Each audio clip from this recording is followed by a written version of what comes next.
गोरे नंद जसोदा गोरी, तुम कथ श्याम शरीर, उपज्या कहाँ से यह प्रेम तुम्हारा, जैसे गंगा नीर।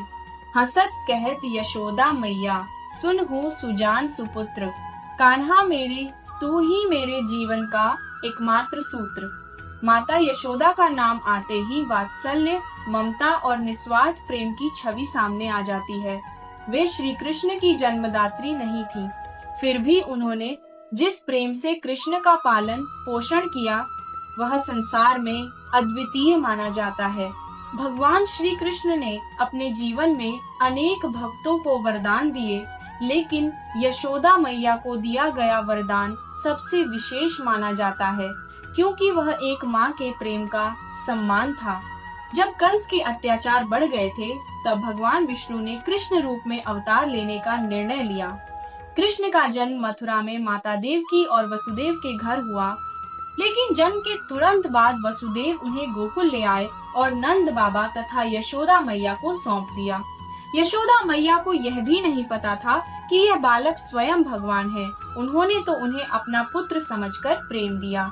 कृष्ण बचपन में अनेक लीलाएं करते थे, कभी माखन चुराते, कभी गोपियों को परेशान करते, तो कभी अपने मित्रों के साथ खेलते।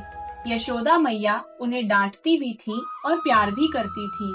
एक बार जब कृष्ण ने मिट्टी खा ली, तब यशोदा ने उनसे मुंह खोलने को कहा। कृष्ण ने जब अपना मुख खोला, तो यशोदा ने उसमें पूरा ब्रह्मांड देख लिया। फिर भी भगवान की माया से वे सब भूल गईं और अपने लाल को सीने से लगा लिया। समय बीतता गया। एक दिन वह क्षण आया जब कृष्ण को मथुरा जाना पड़ा, कंस का अंत करने और अपने वास्तविक माता पिता को मुक्त कराने के लिए उन्हें गोकुल छोड़ना पड़ा। यह समाचार सुनकर यशोदा मैया का हृदय टूट गया। जिस पुत्र को उन्होंने अपनी गोद में खिलाया था, वह अब उनसे दूर जा रहा था। कहा जाता है कि जब कृष्ण रथ पर बैठकर मथुरा जाने लगे, तब यशोदा मैया की आंखों से अश्रुओं की धारा बह रही थी। वे बार बार कृष्ण को देख रही थी और सोच रही थी कि अब उनके आंगन में वह चहल पहल नहीं रहेगी। कृष्ण भी अपनी मैया का दुख समझ रहे थे। कंस वध के बाद कृष्ण ने मथुरा और फिर द्वारका में अनेक महत्वपूर्ण कार्य किए। वे राजा बने, धर्म की स्थापना की और असंख्य लोगों का कल्याण किया। लेकिन यशोदा मैया का हृदय हमेशा अपने कान्हा के लिए तड़पता रहा। एक बार भगवान कृष्ण यशोदा मैया से मिलने गोकुल पहुँचे। यशोदा ने उन्हें देखा तो भाव विभोर हो गईं। उन्होंने कृष्ण को गले लगा लिया और उनकी आंखों से आंसू बहने लगे। उस समय कृष्ण ने अपनी मैया से कहा, मैया, आपने मुझे जो प्रेम दिया है, उसका क्षण मैं कभी नहीं चुका सकता। यशोदा बोली, लाला, मुझे किसी धन, वैभव या स्वर्ग की इच्छा नहीं है। मैं तो बस यही चाहती हूँ कि मुझे हमेशा तुम्हारा स्नेह मिलता रहे। तब श्री कृष्ण ने अत्यंत प्रसन्न होकर अपनी मैया को वरदान दिया। उन्होंने कहा, मैया, आपका प्रेम संसार में सदैव अमर रहेगा। जब लोग मेरे बाल रूप का स्मरण करेंगे, तब आपके वात्सल्य का भी स्मरण करेंगे। मेरी पूजा आपके बिना पूर्ण नहीं मानी जाएगी। आने वाले युगों में भी लोग मुझे यशोदा नंदन, यशोदा के लाल और नंदलाल कहकर पुकारेंगे। कृष्ण ने आगे कहा, मैया, जन्म देने वाली माता का स्थान महान होता है, लेकिन पालन करने वाली माता का स्थान भी उतना ही ऊंचा होता है। संसार हमेशा आपके प्रेम का गुणगान करेगा।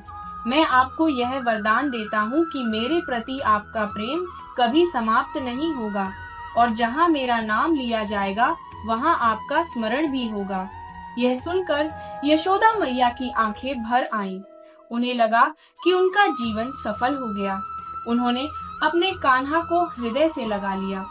इसी कारण आज भी जब भक्त श्री कृष्ण का स्मरण करते हैं, तो यशोदा मैया का नाम अवश्य लेते हैं।